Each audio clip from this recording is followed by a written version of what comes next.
మా latest videos కోసం మా ఈ తెలుగు న్యూస్ ఛానల్ సబ్స్క్రైబ్ చేసి గంట సింబల్ యాక్టివేట్ చేసుకోండి. పాము స్త్రీల గురించి చెప్పిన 3 చేదు విషయాలు వినడానికి అసహ్యంగా ఉన్న, చిరాకుగా ఉన్న ఇదే నిజం. కనుక ప్రతి స్త్రీ, ప్రతి మగవాడు ఈ విషయాలు తెలుసుకోవాలి, జాగ్రత్త పడాలి. లేదంటే జీవితాంతం దరిద్రం అనుభవిస్తూనే ఉంటారు. ఫ్రెండ్స్, ఈ కథను దయచేసి ఎక్కడా స్కిప్ చేయకుండా చివరి వరకు చూడండి. ఎందుకంటే మన యూట్యూబ్లో ఏవేవో పనికిరాని వీడియోలు, కాలక్షేపం వీడియోలు, చెత్త వీడియోలు గంటల తరబడి చూస్తూ ఉంటాం. అవన్నీ చూసినప్పుడు లేని తొందర మన జీవితానికి ఉపయోగపడే ఇటువంటి జ్ఞానవంతమైన వీడియోలు వచ్చినప్పుడు మాత్రం ఎందుకు వచ్చేస్తుంది. కానీ ఒకటి గుర్తుపెట్టుకోండి, ఇలాంటి పురాణ సంబంధమైన కథలను, ధర్మానికి సంబంధించిన విషయాలను అలా ముక్కలు ముక్కలుగా స్కిప్ చేసుకుంటూ చూస్తే అసలు విషయం మీకు అర్థం కాదు. కథలో ఉండే అసలైన సారాంశం మిస్ అయిపోతూ ఉంటారు. మిడిమిడి జ్ఞానం ఎప్పుడూ ప్రమాదకరమే. అందుకే మా మనవి ఏమిటంటే ఈ వీడియోని మొదటి నుండి చివరి వరకు పూర్తిగా చూడండి. అప్పుడే ఈ కథలోని పూర్తి భావం మీకు అర్థమవుతుంది. మీ కుటుంబానికి మేలు జరుగుతుంది. అలాగే ఈ వీడియో మీకు నచ్చితే వెంటనే ఒక లైక్ చేయండి. మీరు చేసే ఆ ఒక్క లైక్ వల్ల ఈ వీడియో మరికొంతమందికి చేరుతుంది. తద్వారా వాళ్ళు కూడా ఈ మంచి విషయాలు తెలుసుకుంటారు. ఇక ఈ కథ విన్న తర్వాత లేదా వినడానికి ముందే మీ భక్తిని చాటుకుంటూ కామెంట్ బాక్స్లో జై శ్రీరామ్ అని టైప్ చేయండి. ఒకానొకప్పుడు భారతదేశంలోని ఒక నిబిడమైన అరణ్య మధ్యలో ప్రశాంతమైన నదీ తీరాన ఒక మహర్షి తన శిష్యులకు జీవన సత్యాలను బోధిస్తూ ఉండేవారు. ఆ మహర్షి పేరు జ్ఞానానంద స్వామి. ఆయన ముఖం వర్చస్సుతో, కళ్ళల్లో అపారమైన కరుణతో నిండి ఉండేవి. చుట్టూ పక్షుల కిలకిల రావాలు ప్రవహించే నది సవ్వడి తప్ప మరే ఇతర శబ్దాలు లేని ఆ ప్రదేశంలో శిష్యులందరూ ఎంతో శ్రద్ధగా ఆయన మాటలను వింటూ ఉన్నారు.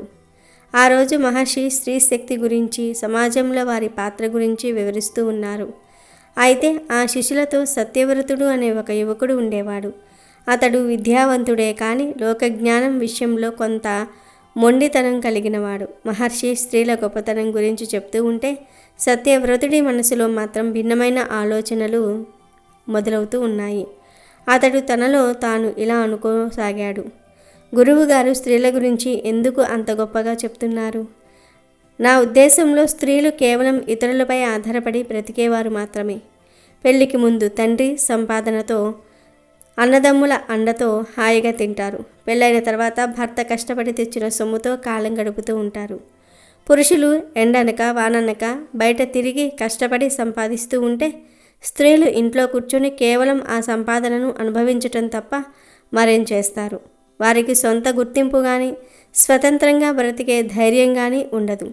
ఎప్పుడూ ఎవరో ఒకరి అండ ఉండాల్సిందే అని అహంకారంతో ఆలోచించసాగాడు. సత్యవ్రతుడి ముఖంలో కదులుతున్న భావాలను గమనించిన మహర్షి మందహాసం చేస్తూ, సత్యవ్రత, నీ మనసులో ఏదో అలజడి మొదలైందని నాకు అర్థమవుతుంది. ప్రకృతిని చూసి నేర్చుకోవాల్సింది చాలా ఉంది. రేపు ఉదయం నువ్వు అడవిలోనికి వెళ్ళి యజ్ఞానికి కావలసిన కట్టెలు తీసుకురా. అప్పుడు నీకు కొన్ని ప్రశ్నలకు సమాధానాలు దొరుకుతాయి అని చెప్పారు. మరుసటి రోజు ఉదయం సత్యవ్రతుడు గురువుగారి ఆజ్ఞ ప్రకారం అడవిలోనికి వెళ్ళాడు. అడవి సౌందర్యాన్ని ఆస్వాదించే మనసు అప్పుడు అతనికి లేదు. అతని ధ్యాసంతా తాను చేస్తున్న పని గొప్పతనం మీదే ఉంది. బరువైన కట్టెలను మోపుగా కడుతూ తన భుజబలాన్ని చూసుకొని మురిసిపోతూ తనలో తాను ఇలా అనుకోసాగాడు, అమ్మో, ఈ కట్టెలు ఎంత బరువున్నాయి! నాలాంటి మగవారు కాబట్టే ఇలా అడవిలోనికి వచ్చి చెట్లు కొట్టి ఇంతటి బరువును మోసుకుని వెళ్ళగలుగుతున్నారు. అదే ఆడవారైతేనా, అబ్బో, వాళ్ళు బహు సుకుమారులు. ఇంట్లో కూర్చుని చిన్న చిన్న పనులు చేయటం తప్ప ఇలాంటి కఠినమైన పనులు చేయటం వారికి చేతగాదు. నిజంగా ఈ సృష్టిలో శక్తిలోనూ కష్టపడటంలోనూ మగవారే గొప్ప. మా కష్టం మీదే ఈ ప్రపంచం నడుస్తోంది అని అహంకారంతో విర్రవీగాడు. అలా కొంతసేపు కట్టెలు ఏరిన తర్వాత అలసిపోయి ఒక పెద్ద చెట్టు అనగా మర్రి చెట్టు కింద కూర్చొని విశ్రాంతి తీసుకుంటూ ఉండగా హఠాత్తుగా పొదల చాటు నుండి ఒక భయంకరమైన పాము బయటకు వచ్చింది.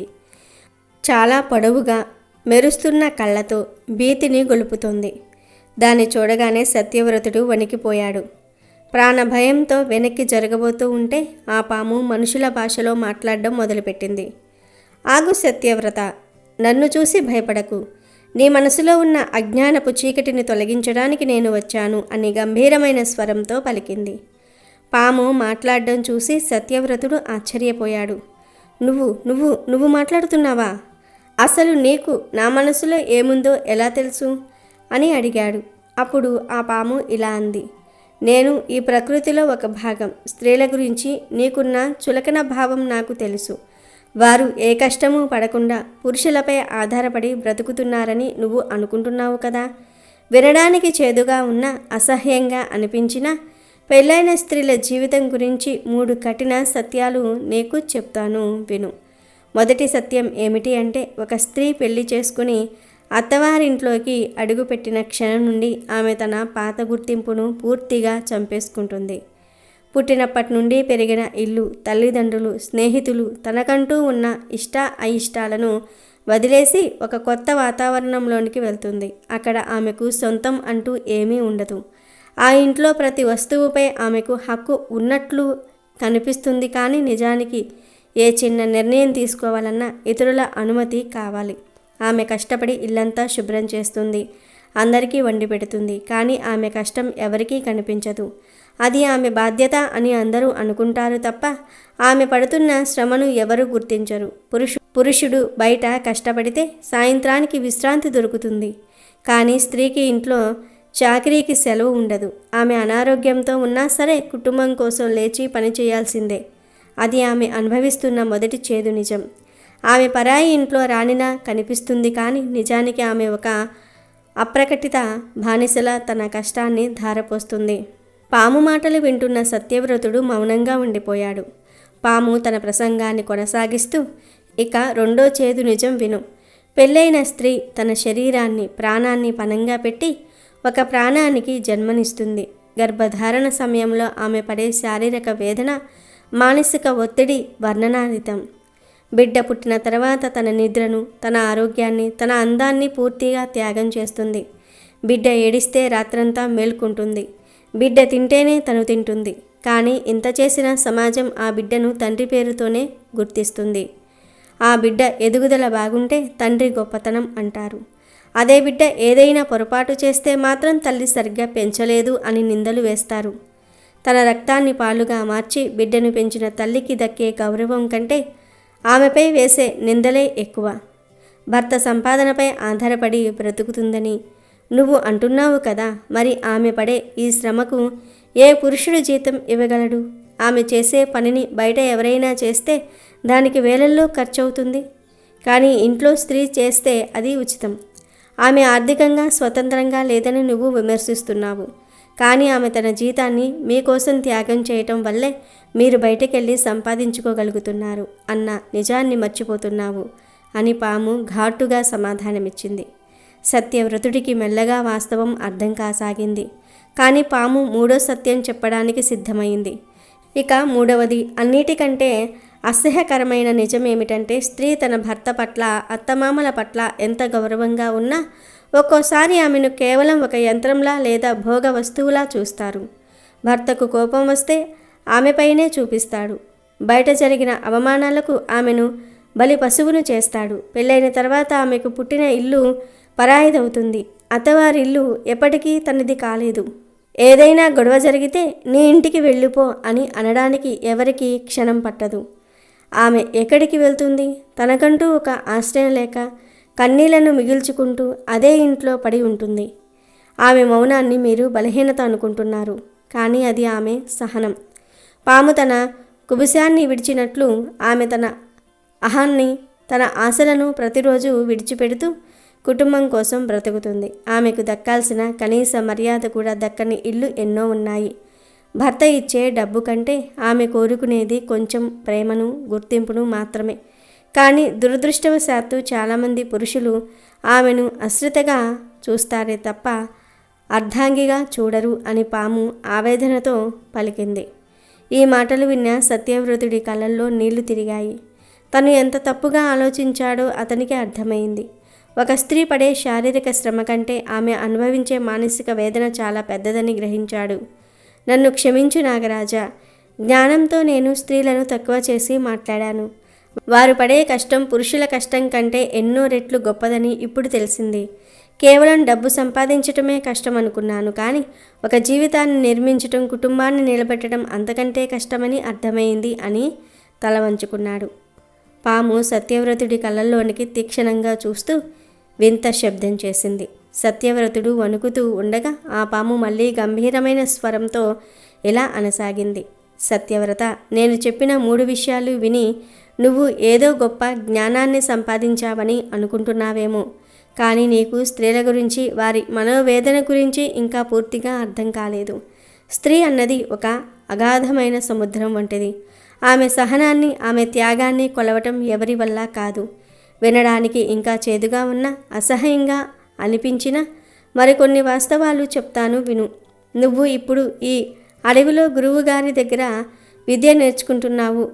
బహుశా నెలకు ఒక్కసారి నీ ఇంటికి వెళ్ళి నీ తల్లిని చూసి నవ్వావు.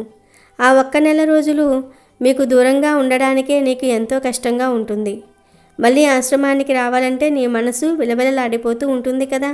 మరి ఒక స్త్రీ గురించి ఆలోచించావా? పుట్టింటి నుండి 20 ఏళ్ల పాటు ఒకే ఇంట్లో, ఒకే మనుషుల మధ్య ఒకే విధమైన ప్రేమలో పెరుగుతుంది.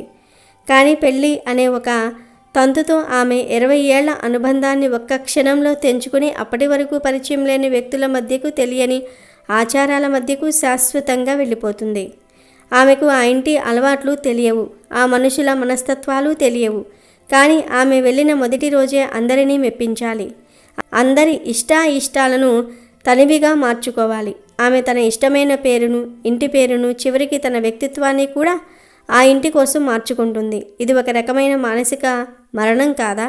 ఆమె పడే ఈ శూన్యం నీలాంటి పురుషులకు ఎప్పటికీ అర్థం కాదు. సత్యవ్రతుడు ఆ మాటలకు నిశ్చేష్టుడయ్యాడు. పాము తన మాటలను ఆపకుండా ఇంకా ఇలా చెప్పసాగింది. ఇక ఆధునిక కాలంలో స్త్రీలు ఉద్యోగాలు చేస్తున్నారని, వారు పురుషులతో సమానంగా సంపాదిస్తున్నారని గర్వంగా చెప్తారు. కానీ అందులో ఉన్న మరో చేదు నిజం నీకు తెలుసా? ఒక స్త్రీ బయట 8 గంటలు కష్టపడి సంపాదించి ఇంటికి రాగానే ఆమెకు విశ్రాంతి దొరకదు. ఆమె ఆఫీసు బ్యాగును పక్కన పెట్టి వెంటనే వంటింట్లోకి వెళ్ళాలి. భర్త అలసిపోయానని సోఫాలో కూర్చుంటే భార్య అలసిపోయినా సరే అందరికీ టీ కాఫీలు ఇచ్చి రాత్రి భోజనం వండాలి. ఆమె సంపాదన ఇంటి ఖర్చులకు, పిల్లల చదువులకు ఖర్చవుతుంది. కానీ తనను కన్న తల్లిదండ్రులు కష్టాల్లో ఉంటే వారికి 1 రూపాయి కూడా పంపించాలన్నా ఆమె భర్త అనుమతి కోసం వేచి చూడాలి. తను సంపాదించిన సొమ్ముపై కూడా ఆమెకు పూర్తి హక్కు ఉండదు. ఒకవేళ ఆమె సంపాదన పుట్టింటికి పంపిస్తే అది అత్తవారి ఇంట్లో పెద్ద గొడవకు దారితీస్తుంది. పురుషుడు తన తల్లిదండ్రులను చూసుకోవటం ధర్మం అంటారు. అదే స్త్రీ తన తల్లిదండ్రులను చూసుకోవాలనుకుంటే అది నేరంగా పరిగణించబడుతుంది. ఎంతటి దౌర్భాగ్యం ఇది!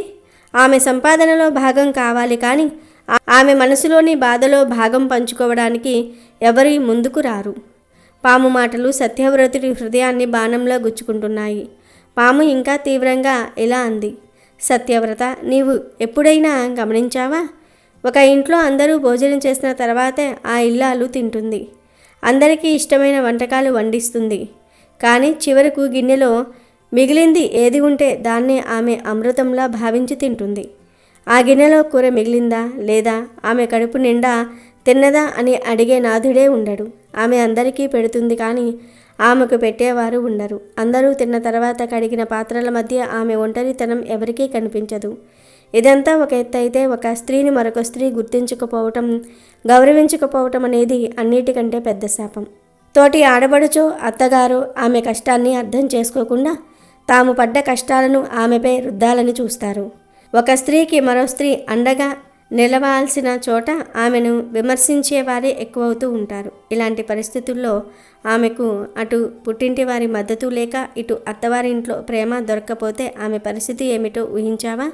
ఆమె ఒక సజీవ శవంలా మారుతుంది. చదువుకున్న మగవాడివి కదా, ఆలోచించు. మీరు గురువుల దగ్గర శాస్త్రాలు చదువుతారు, కానీ సంసారం అనే శాస్త్రాన్ని స్త్రీ తన జీవితాంతం అనుభవంతో చదువుతుంది. ఆమె అత్తింటికి వెళ్ళినప్పుడు అక్కడ పద్ధతులు వేరుగా ఉండవచ్చు, కానీ ఆమె అవన్నీ నేర్చుకుని ఆ ఇంటి కోడలిగా ఇమిడిపోవడానికి తన ప్రాణాన్ని ధారపోస్తుంది. మీరు నెలకోసారి ఇంటికి వెళ్తేనే మీ అమ్మ ప్రేమ కోసం తహతహలాడిపోతూ ఉంటారు. మరి ఆమె తన జీవితాంతం ఆ ప్రేమకు దూరం కావాల్సి వస్తుందని తెలిసినా చిరునవ్వుతో ఎలా ఉండగలుగుతోంది? ఎందుకంటే ఆమెకు అంకిత భావం ఉంది. కానీ సమాజం ఆమెను కేవలం ఒక యంత్రంలా చూస్తుంది. పిల్లలను కనడానికి, వంట చేయడానికి, ఇల్లు శుభ్రం చేయడానికి ఉన్న ఒక పని మనిషిలా మాత్రమే చూస్తారు తప్ప ఆమెకు కూడా ఆశలు ఉంటాయని, ఆమెకు కూడా అలసట ఉంటుందని ఎవరూ గుర్తించరు. పెళ్ళైన స్త్రీ జీవితం అంటే తన చుట్టూ తాను గీసుకున్న ఒక లక్ష్మణ రేఖ. ఆ రేఖ దాటితే సమాజం నిందిస్తుంది, లోపల ఉంటే కుటుంబం వేధిస్తుంది. ఇది అసహ్యంగా అనిపించిన మన సమాజంలో ఉన్న కఠిన వాస్తవం.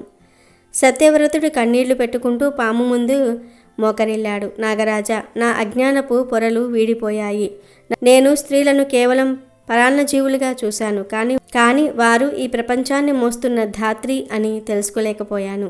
వారు పడే ప్రతి కష్టం వెనుక ఒక పెద్ద త్యాగం ఉందని, వారు చేసే ప్రతి పని వెనుక ఒక ఆరాధన ఉందని ఇప్పుడు అర్థమవుతుంది. నాకు నిజమైన జ్ఞానోదయం కలిగించావు అని ప్రార్థించాడు. అప్పుడు ఆ పాము మెల్లగా వెనక్కి వెళ్తూ ఇలా అంది, స్త్రీని గౌరవించని జాతి ఎప్పటికీ వర్ధిల్లదు సత్యవ్రత. ఒక స్త్రీ కన్నీరు పెట్టిన ఇల్లు ఎప్పటికీ సుభిక్షంగా ఉండదు. ఆమె మౌనాన్ని చూసి బలహీనత అనుకోకు. ఆమె సహనాన్ని పరీక్షించకు. రేపు నువ్వు కూడా ఒక గృహస్థుడివి అవుతావు. అప్పుడు నీ భార్యలో నీ తల్లిని చూసుకో. ఆమె కష్టంలో తోడుగా ఉండు. అప్పుడే నువ్వు నేర్చుకున్న ఈ విద్యకు సార్థకత లభిస్తుంది. ఈ మాటలు పూర్తి కాగానే ఆ పాము పొదల చాటున మాయమైపోయింది. సత్యవ్రతుడు ఆశ్రమానికి తిరిగి వెళ్లే దారిలో ప్రతి అడుగులోనూ పాము చెప్పిన మాటలను నెమరు వేసుకున్నాడు. ఆశ్రమానికి చేరుకున్నాక గురువుగారు అతడిని చూసి, ఏమిటి సత్యవ్రత, సమిధలు తీసుకువచ్చావా? నీ ముఖంలో ఏదో కొత్త కాంతి కనిపిస్తుంది అన్నారు. సత్యవ్రతుడు గురువుగారి పాదాలకు నమస్కరించి, గురువుగారు, నేను అడవిలో కేవలం కట్టెలను మాత్రమే కాదు, జీవిత సత్యాన్ని కూడా తెచ్చుకున్నాను. ఒక స్త్రీ పడే వేదనను, ఆమె గొప్పతనాన్ని ఒక పాము నాకు బోధించింది. నేను ఇప్పటి వరకు అంధకారంలో ఉన్నాను, ఇప్పుడు నాకు వెలుగు కనిపించింది అని చెప్పాడు. మహర్షి జ్ఞానానంద స్వామి సంతృప్తిగా తల ఊపి, స్త్రీ అంటే కేవలం ఒక వ్యక్తి కాదు, ఆమె ఒక వ్యవస్థ. ఆమెను అర్థం చేసుకోవటం అంటే పరమాత్మను అర్థం చేసుకోవటమే. ఈ పాఠం నీకు జీవితాంతం గుర్తుండాలి అని దీవించారు. ఆ రోజు నుండి సత్యవ్రతుడి ప్రవర్తనలో పూర్తి మార్పు వచ్చింది. అతను స్త్రీల పట్ల అపారమైన గౌరవాన్ని ప్రదర్శిస్తూ అందరికీ ఆదర్శంగా నిలిచాడు. ఈ కథ మనకు నేర్పేది ఏమిటి అంటే, స్త్రీని కేవలం ఒక గృహిణిగా మాత్రమే కాకుండా ఒక త్యాగమూర్తిగా, అంకితభావం కల శక్తిగా గుర్తించాలి. వినడానికి ఈ నిజాలు చేదుగా అనిపించిన సమాజంలో ఇప్పటికీ ఇవి వాస్తవాలుగా ఉన్నాయి. స్త్రీల శ్రమను, వారి త్యాగాలను గుర్తించినప్పుడే ఒక సమాజం ఆరోగ్యంగా అభివృద్ధి చెందుతుంది. వీడియో నచ్చితే లైక్ చేయండి, షేర్ చేయండి, బట్ సబ్స్క్రైబ్ చేసుకోవడం మర్చిపోవద్దు.